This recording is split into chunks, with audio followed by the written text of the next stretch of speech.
Assalamualaikum, salam sapaan dari luntuan ke adik Mona. Mulia salam tajawab rijang, mulia sapaan balasan pihna ke Sastra TV. Lun nabi sapaan atau rijang ke adik Mona. Salam meturi dalam sapaan dari lontuan di Surabaya. Pucuk lipah meriti-riti, pucuk bili membanja-banja.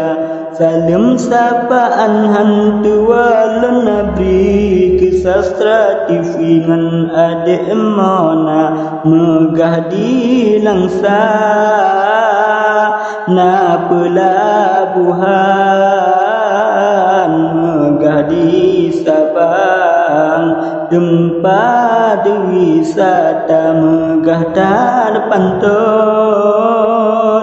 rame balasan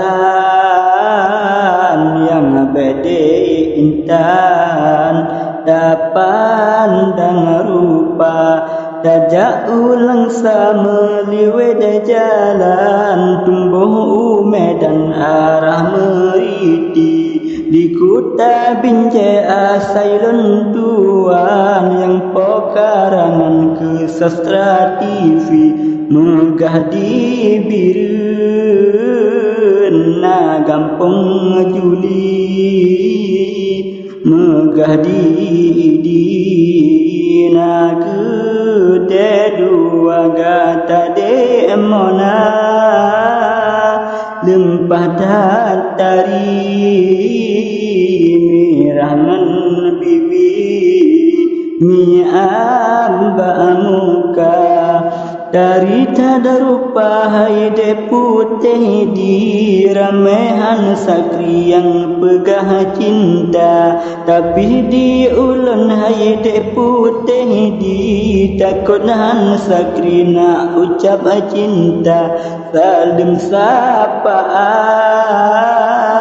yang kejelan beri dalam Sastra TV ke adik Mona. Gata de Mona dagang sakri mameh ngan budi lembut bahasa.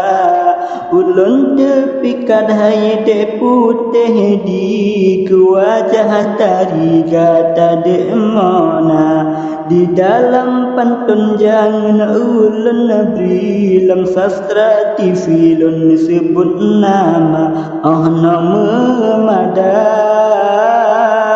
Jangan ulun beri ke Sastra TV ngana adik Mona menyona salah